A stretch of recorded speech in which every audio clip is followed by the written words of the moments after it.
live up to it. And I know that I'm the last speaker, so I will try and bring this home with some energy.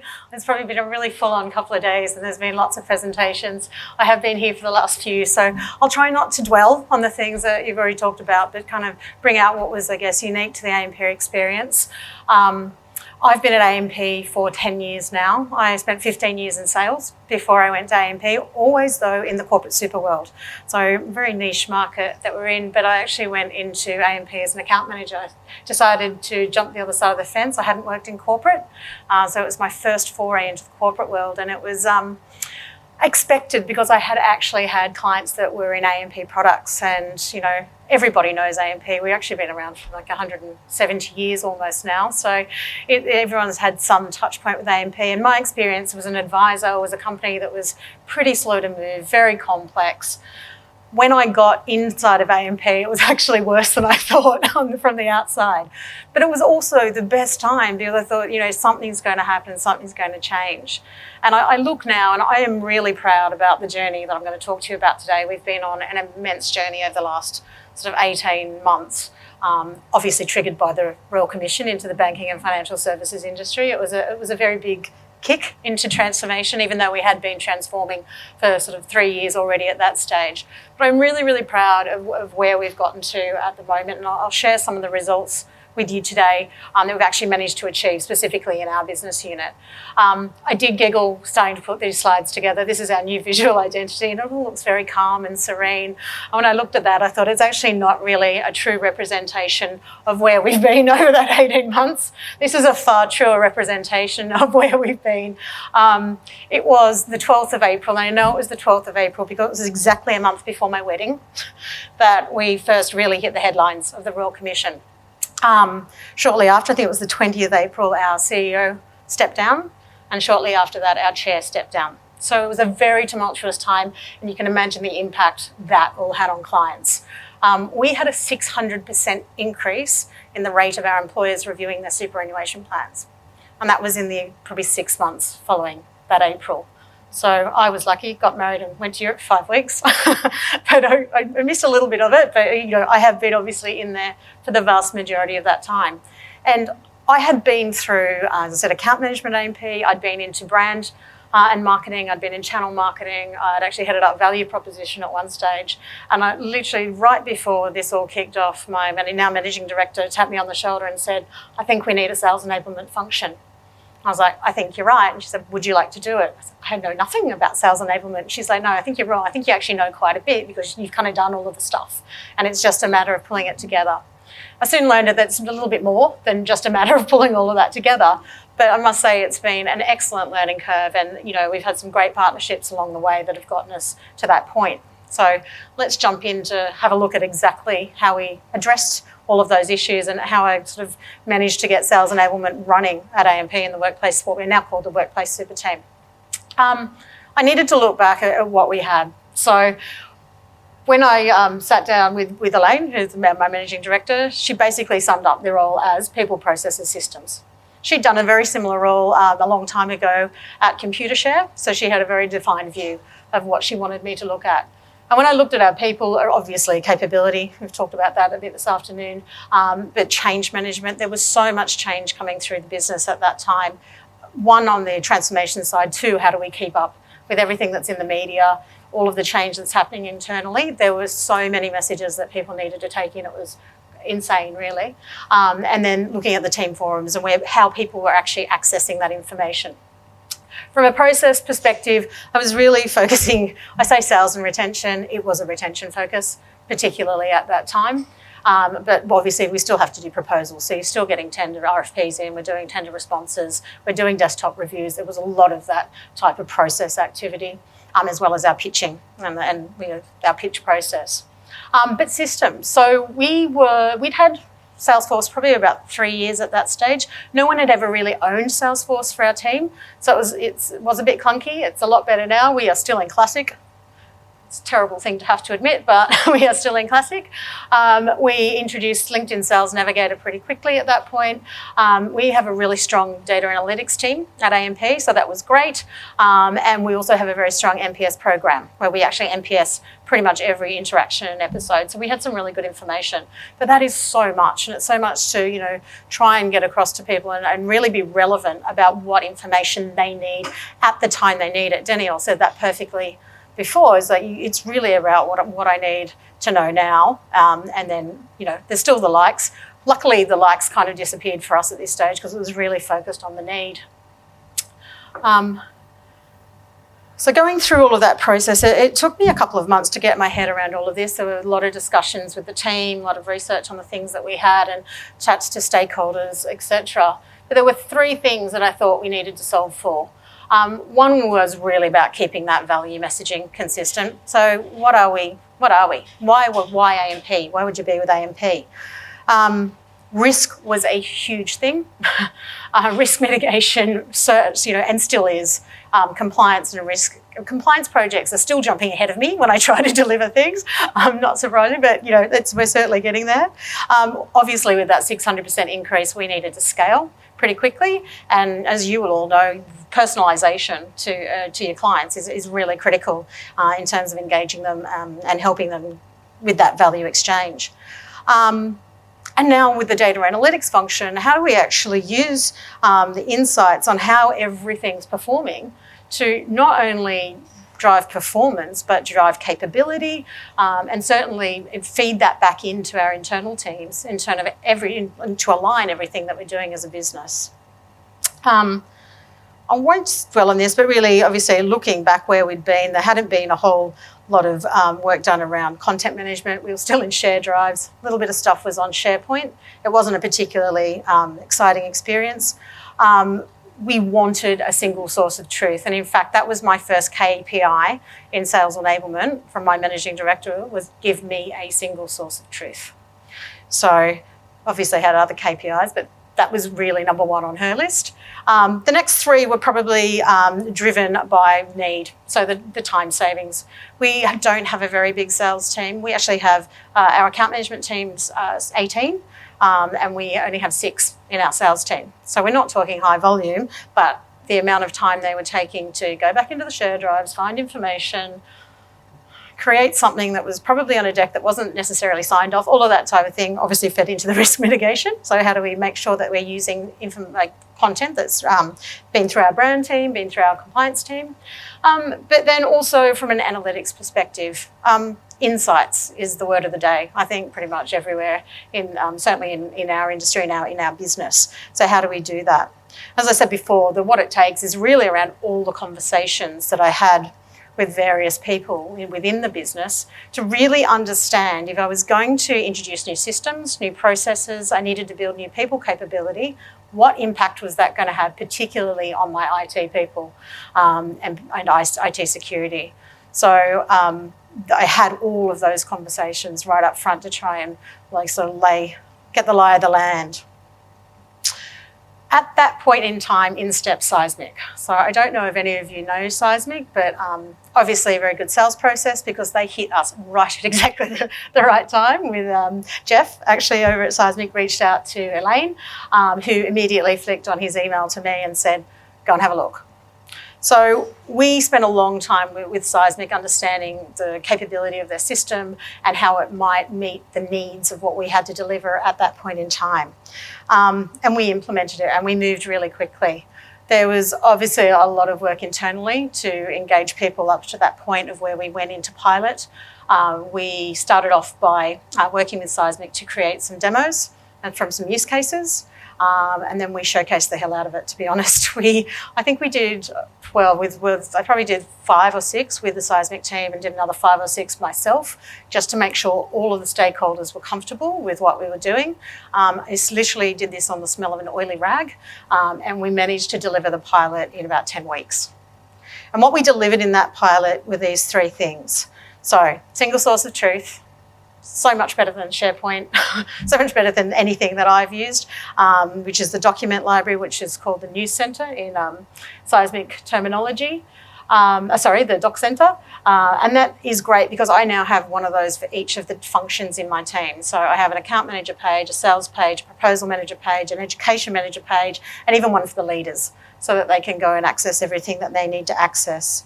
Then, with all of this information coming into the team, we set up the news center, which is really around not only news insights, but if I've got a particular topic, so we have a really big pillar of our proposition, which is around financial wellness.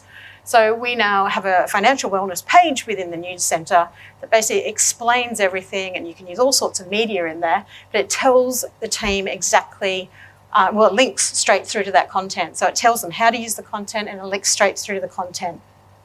But the real deal breaker for me, and this is how I actually got the funding to get the pilot underway, was around this presentation personalisation. So I had my SME sales guys that were writing a briefing in a proposal manager. Proposal manager was going away and creating a proposal. They were going back around to review, and then we'd get the proposal out probably in a week. In this pilot time frame, we managed to create a proposal document through the live docs that they can complete in about 5 minutes. So we literally cut a week out of the creation of every single proposal document. Now that is a relatively standard proposal document through our SME sales team, but it's personalised. And we've now integrated with Salesforce, so they're not double handling information. They're pulling the information out into the fields within the live doc, and that's all dropping in. Really what they're doing is saying which industry this plan's in.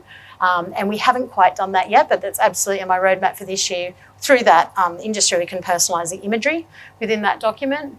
But we are absolutely, so we have 3 products within that SME set, so it can talk to the right product, and it can talk to the employer, and it can talk to variables within that proposal. So how big this employer is determines whether the content around a policy committee drops in, or you can choose which type of insurance design, and then the logic in the live doc actually says exactly what needs to drop in there. So I know that the template that's in there that they are using is compliant, and I know that they can produce it in 5 minutes, and I don't need to get anyone else to check it. I'm pretty sure they do still, because they just, I've broken a few habits, but I haven't quite broken all of the habits within that team. There's still a few to go. But, everybody has that comfort that they're producing a document that absolutely is fit to leave the building. So 3 best practices I want to talk to today, in terms of getting this type of activity up and running. And the first is around building the business case with the value drivers. If you're not having that value exchange, even as a sales enablement person trying to bring everybody on board, then it's not just going to work. We're not going to be able to sell internally, let alone externally. Gone too far. So that's exactly what I did. So in terms of, as I said before, I've probably covered most of that, but it was really around showing our stakeholders where the value was. Even to the point of going into our risk and legal teams and showing them what they were doing and giving them that level of comfort. Into our AMP, I sit within the AMP Australia division. We talked to the leadership team at that point, and it was, really, as I said, really important, but it got them on board with exactly what we're doing and why we were doing it, and secured the funding to move from pilot into BAU in February last year, which was fantastic because it meant we could do so much more. Got some additional funding to introduce new cases, drives a lot of new live docs. So we've now moved all of our education content into live docs. So again, we don't need a team to sit there and create education content that's relevant to that employer, that plan. It's got the right pricing structure, it's got the right insurance design. That is all prompted through the live docs. So you literally can have somebody with what we call one of the technical documents, just going, right, that's it, drop in, and that is created in 5 to 10 minutes per presentation they're doing. So fabulous value and absolutely seen across our business. Marketing were a bit funny. They thought we were taking over some of their job. And I said, don't worry, we still need you to create all of the content. That's fantastic. I just need to be able to make sure it's compliant, the team using the right stuff, and they know where to access it and how to use it. The second best practice was around, really around the KPIs, and then when we were deploying this, making sure that we're having the right touch points in. And I'll share some of the outcomes of the KPIs with you in a sec, but as I said before, with the leader engagement, We actually had Seismic come into our national team offsite, which was amazing because it really got everybody excited. That was kind of 2 weeks before we were launching into BAU, so that was fantastic. We had dedicated launch sessions for each team, so talking to them specifically about their doc centre and what we'd really called out in their doc centres around what were the key things that they needed to access.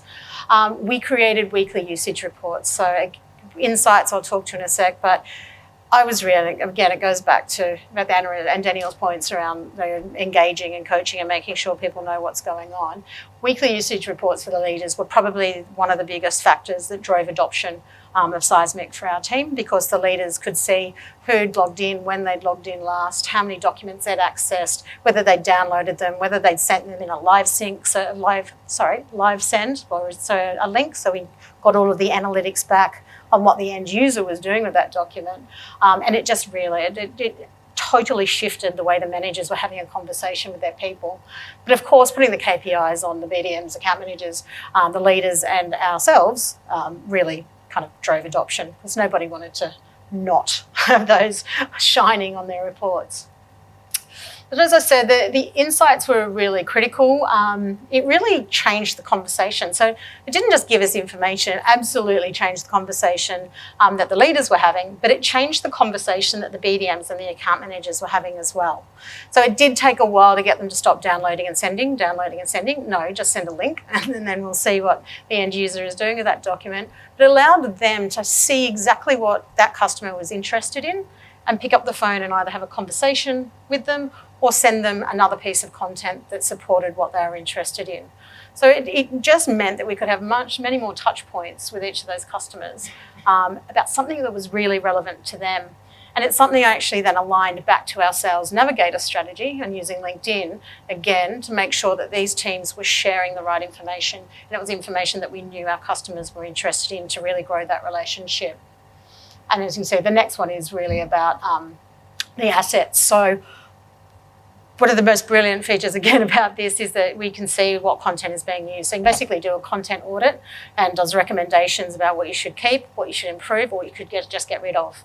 So we're now into a quarterly rhythm of looking at all of our content and seeing exactly what we've got in there. We've brought marketing into that conversation.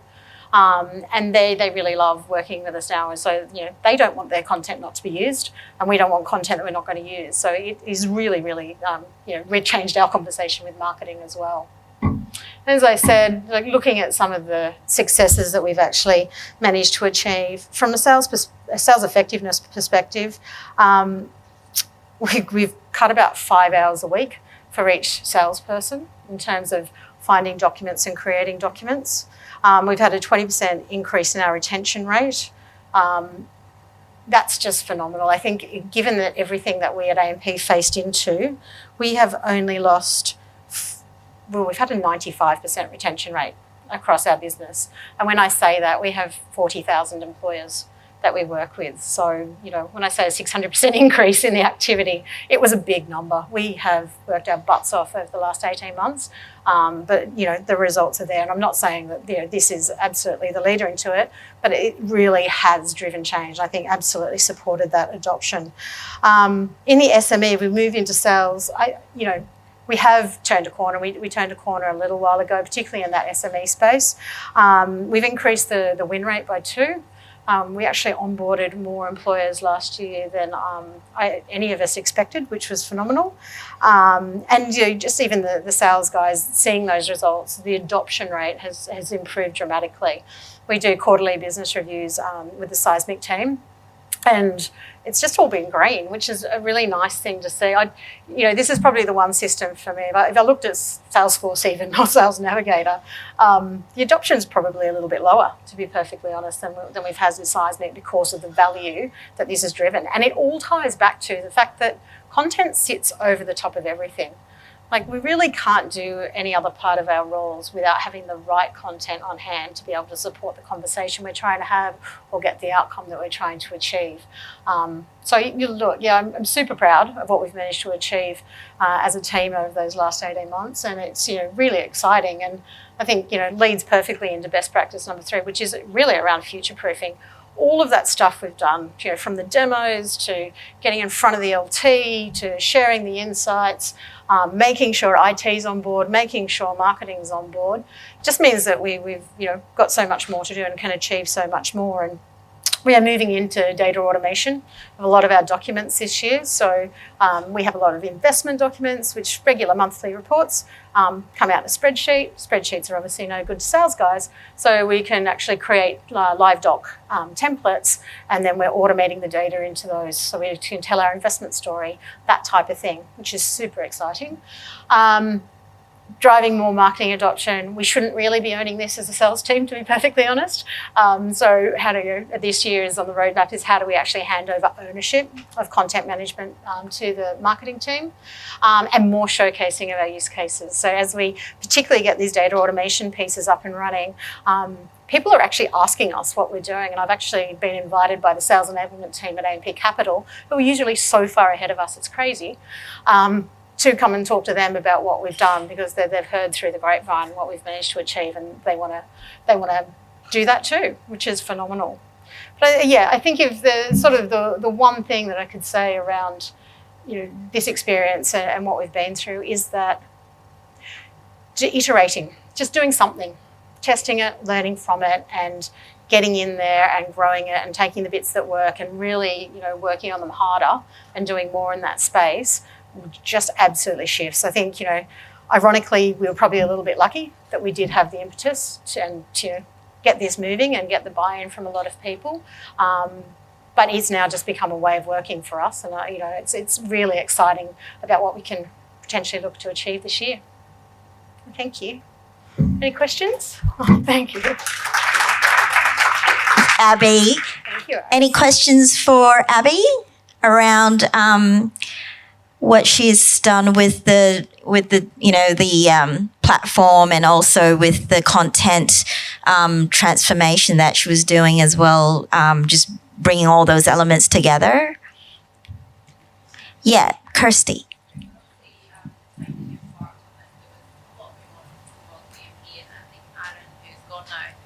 Yesterday he was talking about he was working for a steel company, and it got to the point they were just trying to do anything to keep the lights on. So the focus of the stakeholders that he needed to be on board with what he had to do was really hard to get that. Did you have any similar challenges to that, and how did you overcome them? Yeah, absolutely. I think that's why we probably did the volume of the showcases that we did, because sometimes I would expect 15 people in the room and I'd have 3. So it'd be like, right, more. Yeah, and it was literally just that. It was like, let's do more. And training other people up to do them as well, so that we could actually do them in other states, because we have a really big office in Melbourne, so we needed to make sure the Melbourne people are engaged, and just doing any which way we could. I was doing a lot of Skype meetings to showcase to people as well. But I think also tying back into what was important to them. Luckily, as I said, risk management was kind of everyone's focus for a very long time. But I did work hard to make sure that, if I was talking to the risk team, I focused in on the risk outcomes. If I was focusing to the marketing team, I focused on how they can manage content. Just kind of tailoring the message to each audience really helped. Yeah, that's right. Anyone else? Any more questions? All good. Thank you very much. All right. Thank you so much, Abby, for the informative presentation. And I think